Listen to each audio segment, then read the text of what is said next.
You're listening to Dude Podcast with JC and Will. Put some pep in that step.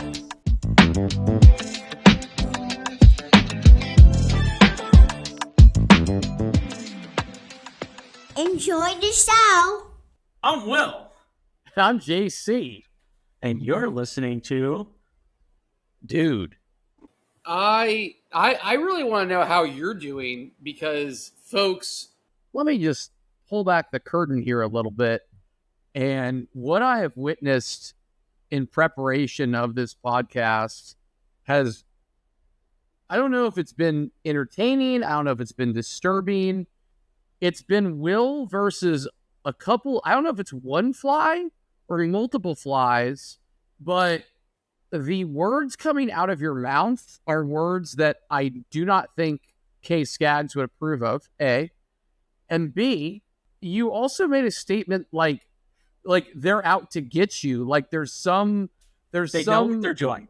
They know what they're doing. They know they're annoying me. For people who are listening, there is one fly trapped in this room that I'm in right now. It keeps flying by my face, and I keep trying to get it. And if you spend enough time with me, you know that I hate when flies are in my house. I absolutely hate it because it feels like the flies are trying to taunt me. And right now, this one fly is coming around at the most inconvenient time. So if you see me just start swatting, if you're watching this on YouTube, and you see me swatting, it's because I want death to that fly.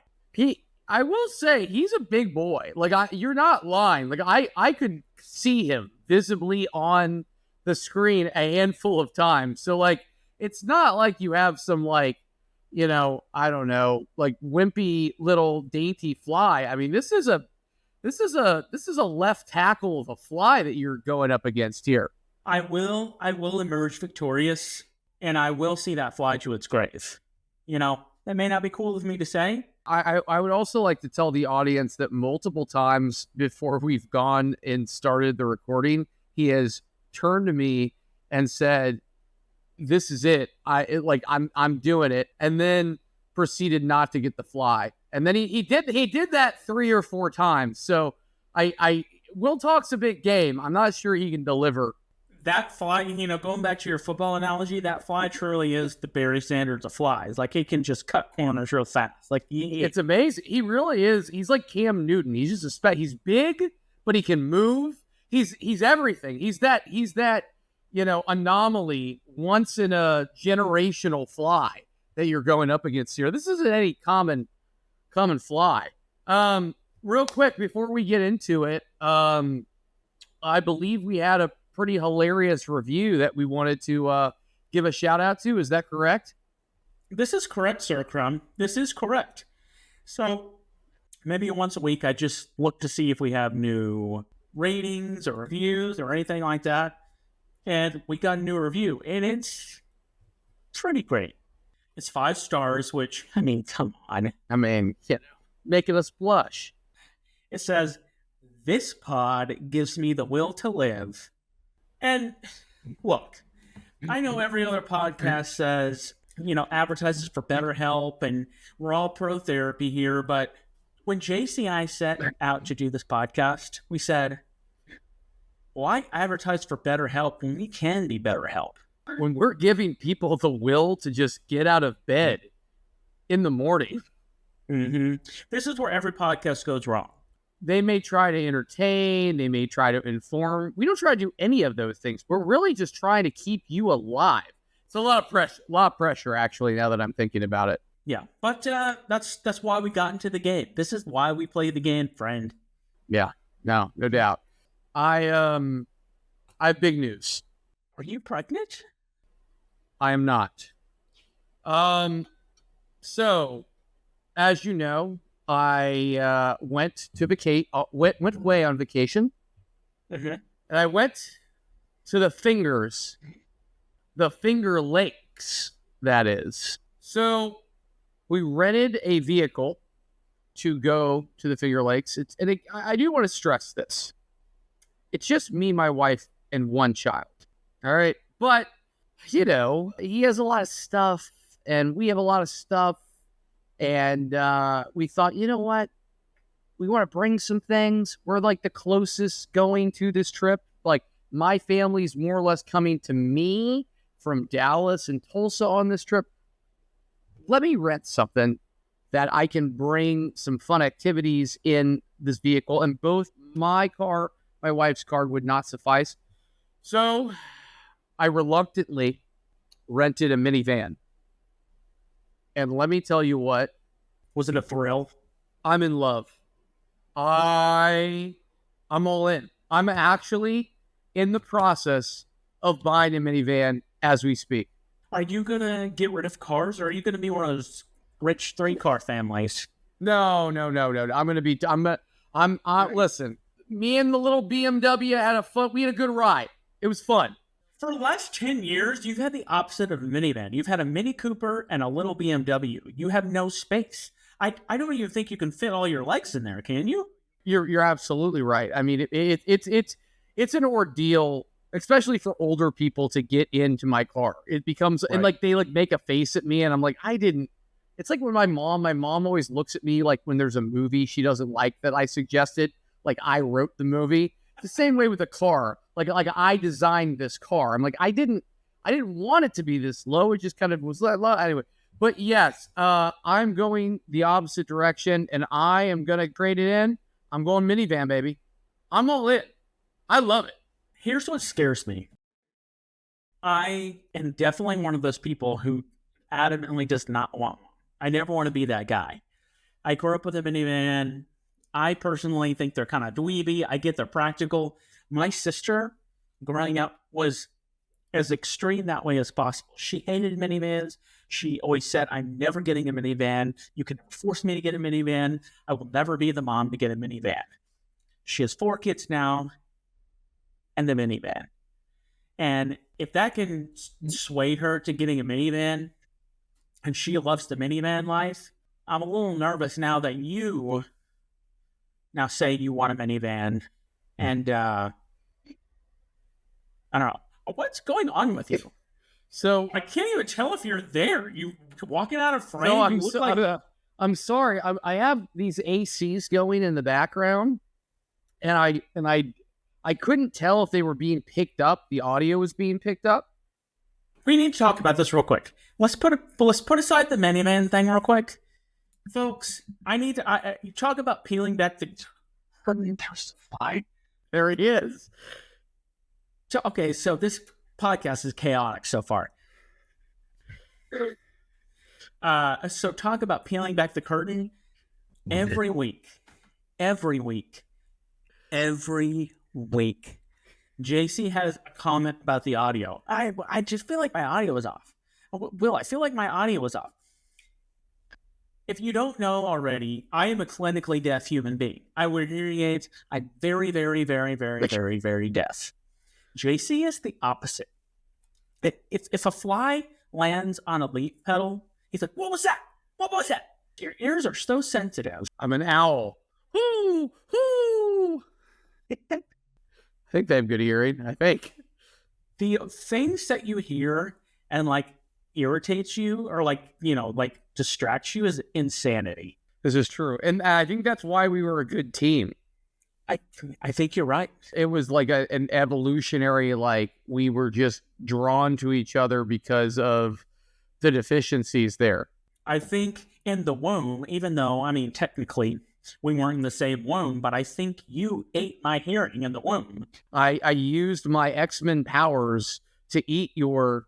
Absorb your hearing, even though I was literally... you were born months before me.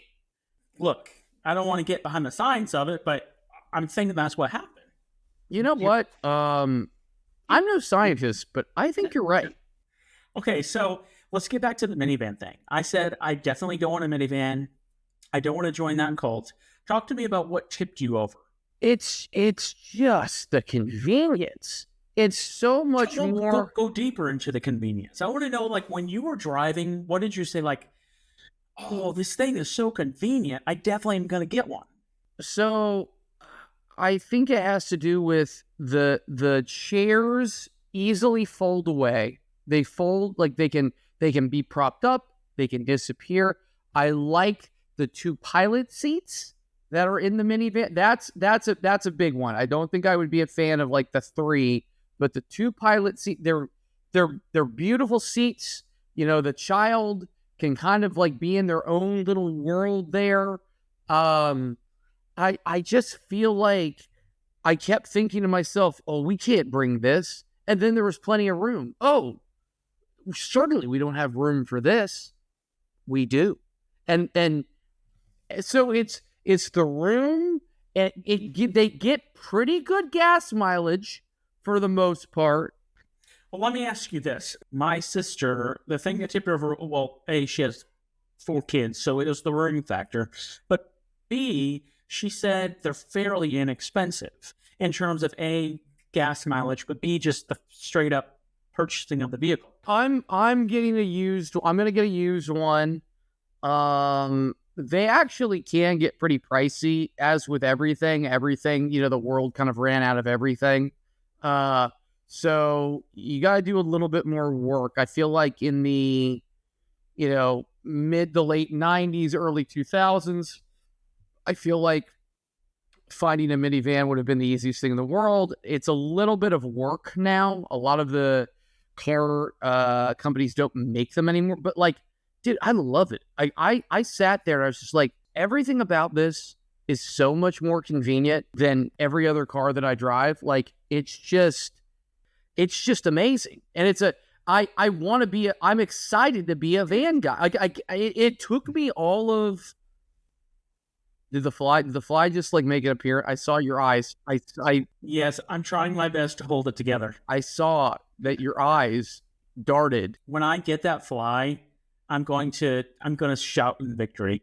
But anyway, that's all I wanted to share with you. I mean, I'm excited to be a van guy. I'm gonna lean into. Oh my god! I'm so sorry. I'm so sorry.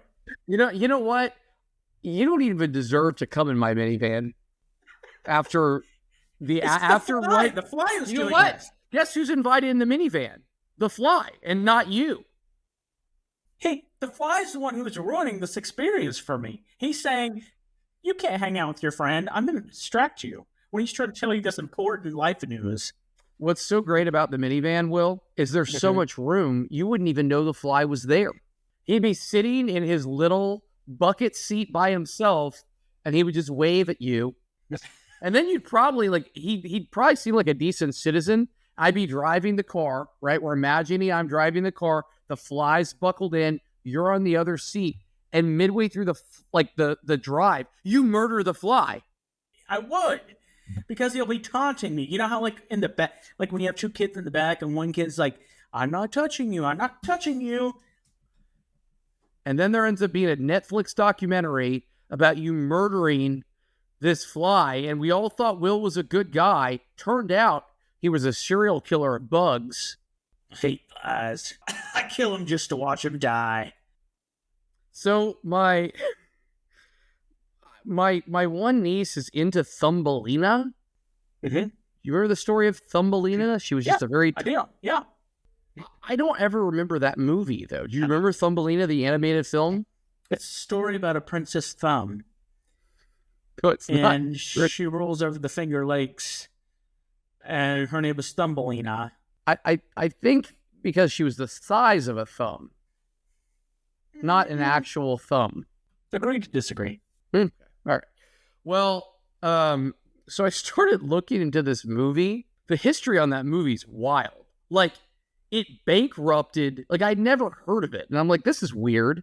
Yeah. But like, it's terrible. Like, it's honestly like it's the most wheels off cartoon. Like, there's way too many characters. You can't keep track of the story at all.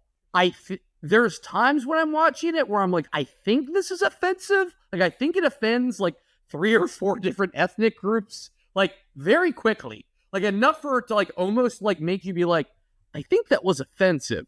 But it like bankrupted the studio that created the film. Dude, I looked at how much it cost to make the film, and it looks terrible. It looks terrible. Mind you, it was made in like 1990. 94. I'm looking at it. 94. Okay? I watched the film. I was like, this film is horrible. In my head, I'm thinking, this film probably cost at most couple million bucks. Yeah. $28 million. You know what I bet all that money went to? I just saw Gilbert Gottfried's in it. He was asking for the big bucks. Listen, I need the money. You gotta pay me. If you don't pay me the money, you're not getting the voice. Growing up, like well into my adulthood, I thought his character's name was the Ago. Like, he is the ultimate Ago. He is the Ago. And then I learned maybe 5 years ago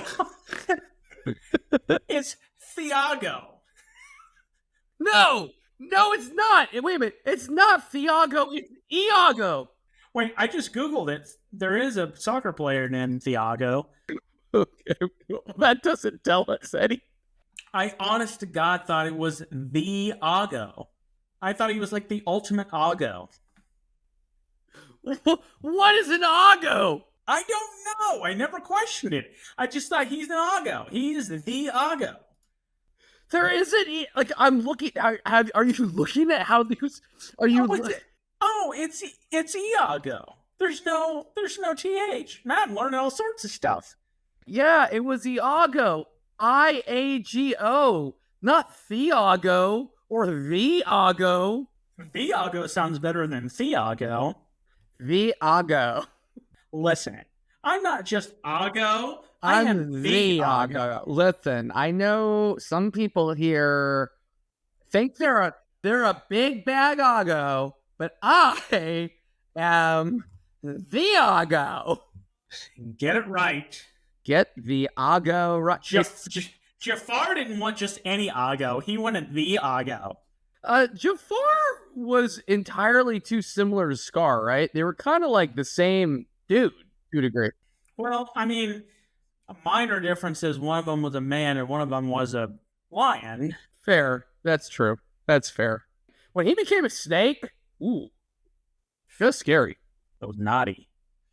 I think the worst is like when you're singing a song out loud and you audibly say the wrong thing and someone is like, what? This is my life. It's my everyday occurrence. You know what? I was just telling Jordan, my wife, for years, I thought it was in the Star Spangled Banner. I thought it was the Donderly light. I was like, what's Donderly light mean? But you're just like, that sounds like a word. The guy who was writing this, he saw a light and he goes, how is that light? Bright? No.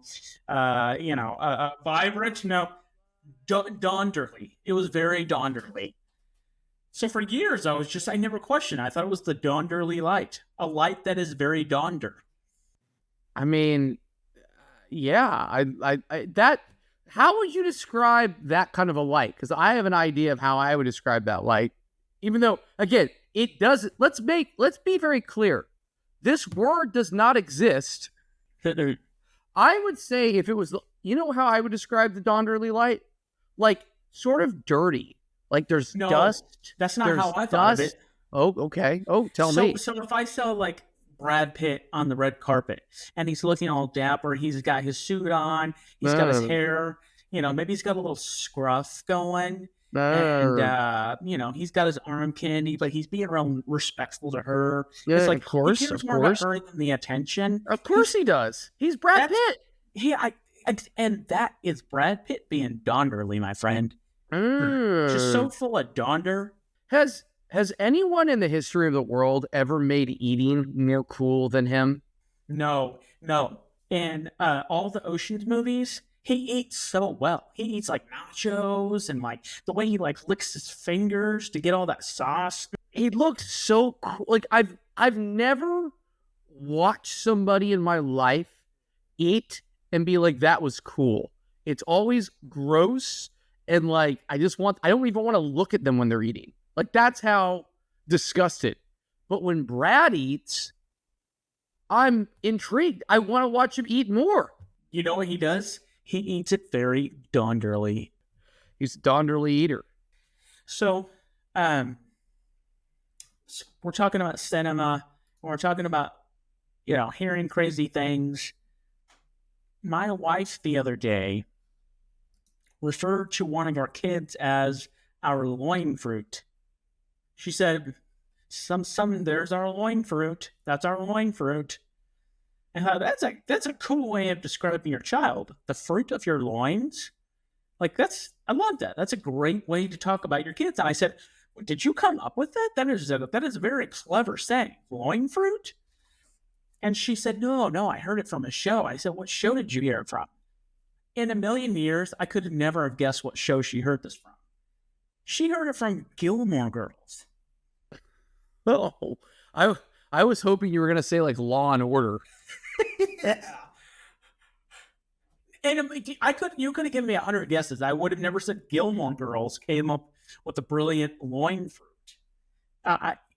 My wife is a big Gilmore Girls fan, and so is my grandfather. Yeah, I think we talked about that. We may have talked about this. He's obsessed, and he watched the whole series. So your grandpa, next time you see your grandpa, say the term loin fruit. See if he gets it. What if he just like punches me in the face? He's just like, I can't take you woke folks, and he just punches me in the throat. Grandpa,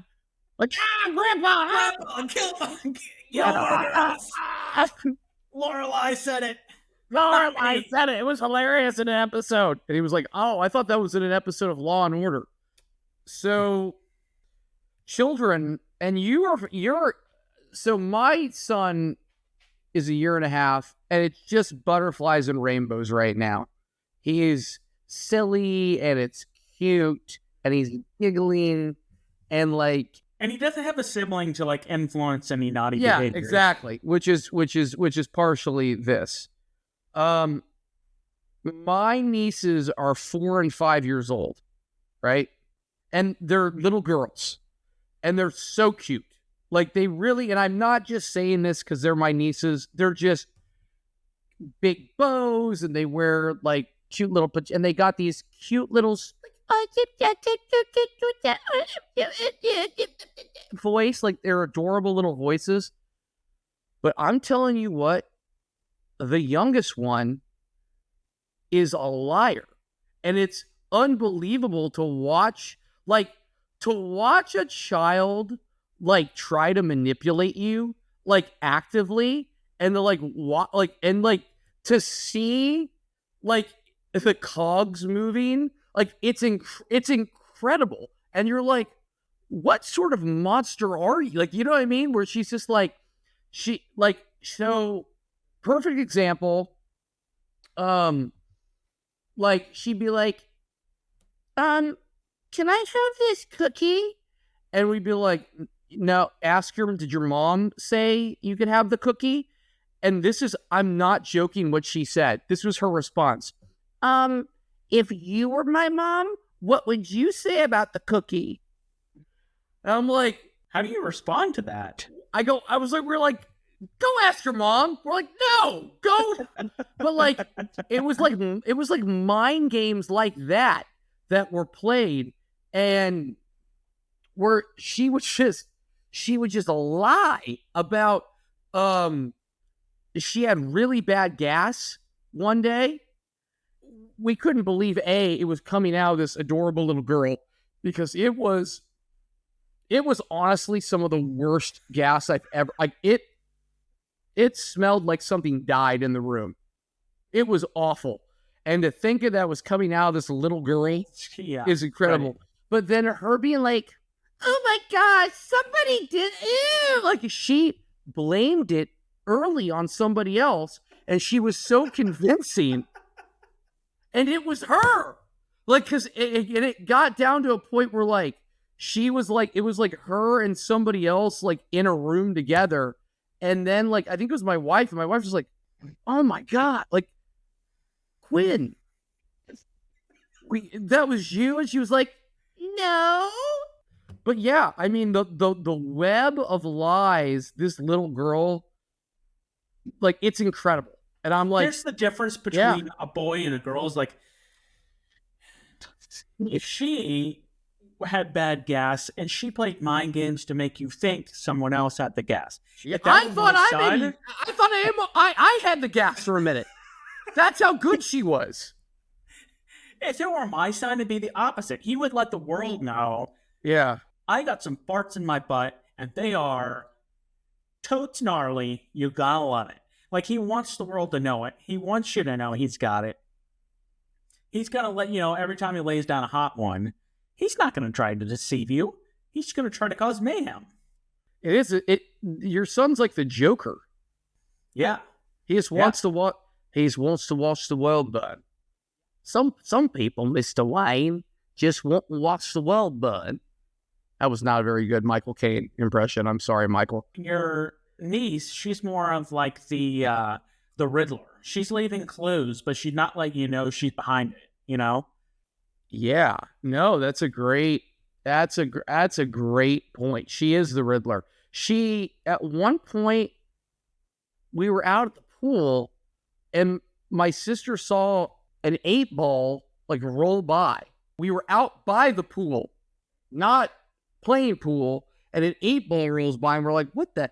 She has the, like a pool cue, and she has the, whatever the rackham thing is, the triangle thing, and she has it, and we're like, you can't, what are you doing with that out here? And she's like, Papuli wanted me to bring this out. And we're like, no, that's not true. Like, in no world did my father say, Quinn, please, can you bring the pool equipment out by the pool?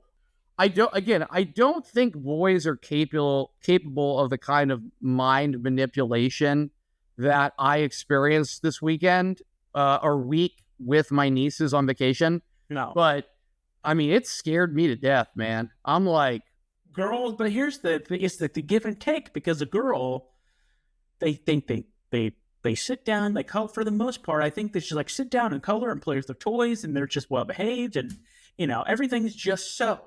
They're But cute. boys, They're very and they with their little bows, and they have the little voice. It's like, it is cute. I get it. Like, it's one of those things where like they got by a lot this weekend because what they were doing was reprehensible in some cases. Like, it would just be awful. But you were like, it was cute. And you were like, okay. Whereas if it's a little boy, you'd be like, go to bed. You know, I think the good thing about me and you being parents, at no point, like, you know, I've always been a little afraid to become the parent that like just believes their kid is this genius that like they can do no wrong. I don't think that's me and you. I don't.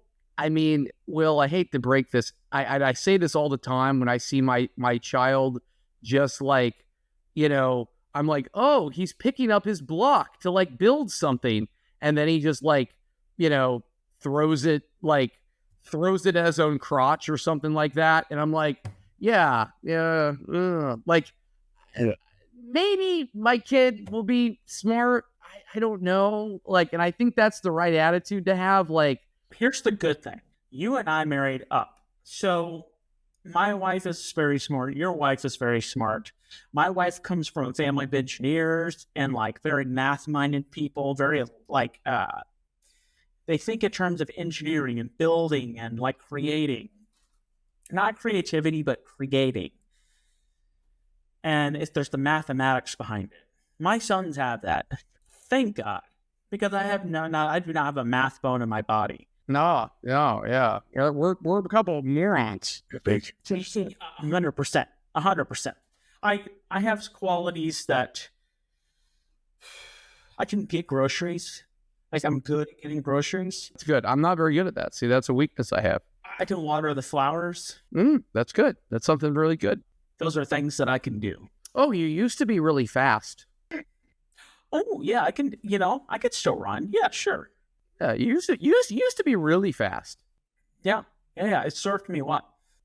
I think I think that's the incredible thing about like LeBron James is LeBron James is older than us and he's still playing in the NBA. Well, he's playing well. Playing really, really well. It's crazy. Yeah. Because I feel so old every day of my life. Every time something happens to my body, it's like, well, that's a sensation that will probably come back, like heartburn.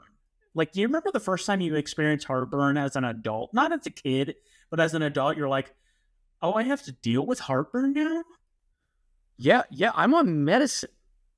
I have to take big horse-looking pills every day of my life because it's so bad. Because it has damaged my stomach so much that my colon almost ruptured when I had you knew this. Like, when you say your colon almost ruptured, are you saying that in a way of bro talks about, like, eating hot wings, like, oh man, I almost ruptured my colon? Or are you saying that, like, in a scientific way, like, my colon almost exploded? I'm saying it in a scientific way, in the sense of, you knew this. I was hospitalized after, like, literally, like, the day after we brought our kid home because... I don't, but here's the deal.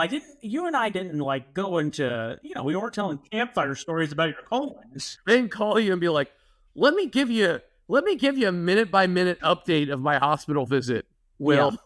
Yeah. So what does the sensation feel like? I mean, we don't have to get too deep, but what does post-colon rupture feel like? So first, I think it feels different for everybody. Every colon rupture is a snowflake, is what you're trying to say? Yeah, everyone's a unique little snowflake, and it's different for everybody. My situation was like, I guess it gets to a point where, like, mine had sustained, like, a pretty significant nick. Like, it wasn't ruptured, right? It just had something like a laceration or something where, like, it wasn't 100%, right? But if I had not done anything, it likely would have ruptured and then you could potentially die. Oh, so when I think of a ruptured colon, I'm picturing, like, you have a pipe and you're trying to fit a bunch of stuff in that pipe and it's too full. And at some point it gets so full and so, like, much pressure, it just explodes. No. I didn't have exploding butt disease. Hey, definition, rupture. Especially of a pipe, a vessel, or a bodily part such as an organ or membrane, break or burst suddenly. That's what I'm picturing. I'm picturing you walking around with a very full pipe of a butt, and it's, essentially explodes like 4th of July. So a perf. I had a perfed colon. All right. So, like, is that like a Kim Kardashian way of saying, like, you had a perfect colon? No, not so much, because I don't think they would have administered me to the hospital if they were like, your colon is perfect, sir. Listen, that is a perf colon.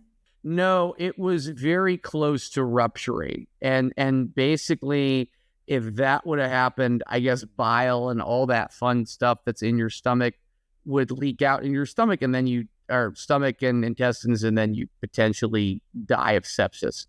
So for me, so how did it feel? I think was your question. Yes, yeah. It was weird. It was my back. My back hurt really bad. Like, I thought it was my back. It felt like I couldn't bend over. And I think it was like part of, like, I guess it was like maybe a part of my intestines that was actually like, I don't know. It was like I thought it was my back. I thought I was having back issues.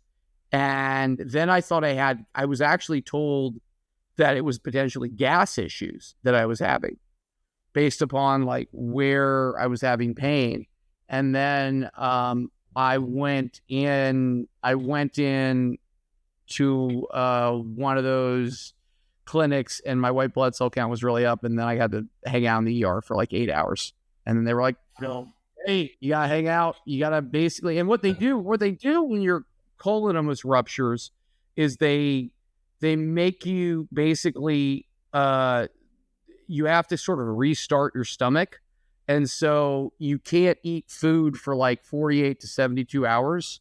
Like you're on IV drip and taking medicine, and you're also taking in liquids that way. And like you can only have like I think I could only have like maybe a little bit of water, maybe not even water. Like I couldn't, like it was supposed to basically give my stomach a break so it could heal. This is boring. It's medical stuff. But anyway, the history of it is I didn't die, and my colon is not perfect. In fact, it's less than. You know what though? In my eyes, you got the perf colon, buddy. Thanks, buddy. I appreciate that. It means a lot. Anything else to finish out the week, Mr. Skaggs? Well, yeah, I just want to say something small. So this is kind of a small thing, right? You're always texting me and telling me like, hey, so-and-so bumped into me and told me they love the podcast, or so-and-so bumped into me, told me they love the podcast. I don't get a ton of people telling me that they listen to the podcast. I don't know why. I think you generally have more friends than me, and I don't say that in a disparaging, like angry way. You're just a very outgoing, very personable guy. You're just way more sociable than I am. So I think that might be part of the reason why. But I do find that when I do get people asking me about the podcast, it's never, man, I love that podcast. It's more like, why didn't you tell me you have a podcast? And to that, I've gotten that multiple times. Like, hey, why didn't you tell me you had a podcast? And I think, how do I bring that up in just random conversation? Like, if I'm, go and have coffee with someone, how do you bring up, hey, just so you know, yeah, I'm glad you're doing well, but I got a podcast. How do I bring that up? And speaking of which, we got to give some shout outs to people who have reached out and said they've enjoyed the podcast. Dan Matthews, shout out to you. Dan Matthews. Katie Norris, shout out to you. Daryl Duke, shout out to you. All people who've expressed a lot of love for the pod. So keep on listening, guys. And we did get a nice little email from our old friend, Katie Brower. Katie Brower sent us a nice, very sweet email. I haven't seen her in years, but she's sweet and wonderful, and glad she reached out. But so that's it. I mean, it's just weird when I've had a couple people say like, why didn't you tell me you have a podcast? I don't know I'm not going to bring that up a conversation. If you don't know about it, I'm just going to assume you don't know about it, but I'm not going to go around just saying, just so you know. Well, I got a podcast. Very important things are discussed, like JC's niece is a liar. Did you know that JC's niece is like a Rumpelstiltskin that just deceives people? Listen, if you didn't listen, how would you know that JC has a perfect colon?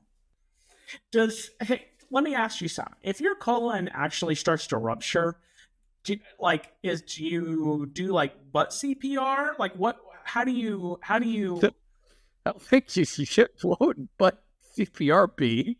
I'm a little concerned of what that would mean. If a colon ruptures, that means something is leaking. What do you do? I think you're mistaking a colon for like the butthole. They're very loosely related. No, I don't think, but they're not the same thing. I think like the colon is inside of you. Like it's pretty like it's in your guts, dude. Here's the thing. That's like saying like the chest has nothing to do with your heart. It's like they're in the same area. So when like you have a heart attack, you give CPR and push the chest. I'm asking like, do I give like 1, 2, 3 to your cheeks and eventually like it works the colon? Like what? How do you temporarily relieve a ruptured colon? My favorite would be like, have you ever seen like, and I don't know, I'm guessing this is still true, but like I've seen like films where like someone's in medical school and they're in like a large auditorium and they're like showing the example of the thing, and like students are like having questions to the doctor and stuff. I would love some bizarre scenario that you like snuck into like a prestigious medical school and you had like a white coat and you're just like, excuse me, how do we revive the butt? Can we give it CPR? Do we put the cheeks and give it like, that'd be my dream, is like you, and they're like, excuse me, what? The butt. And then like, what if they like thought you were like Dr. House? Like you were like brilliant. They're like, it's so obscure, he's brilliant. We've never thought of medicine like this. The best way to...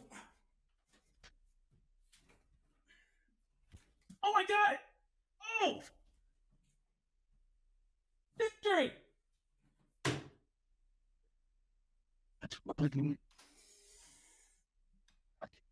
Oh, he's big. You know what's crazy? You know how big of a fly that was? I heard the thwack. I heard when you hit him. Mm-hmm. That was impressive, man. Okay, so back to the... So yeah, I mean, like, you know how like when you look at a diagram of like the heart, right? And they show the body, so you're seeing... I understand. I understand what you're saying, but it doesn't... Not everything... To see the colon, you got to get a peek through the cheek. If something's ripped, you don't just start like pumping at it and it just heals. It eventually heals on its own if it's not ruptured. If it's ruptured, I think you have to do surgery potentially. Yeah. But I don't know. Again, I think Dr. Skaggs has some really avant-garde ways of fixing it, and maybe they're just good. They're crazy enough, they might just work. Mr. Skaggs, that's the most brilliant thing I've ever heard. You're hailed as this like revolutionary doctor for... Hey, real quick, let's see if this works. Give me any kind of ailment, and I'll tell you how I would fix it. Chapped lips. Well, that's easy.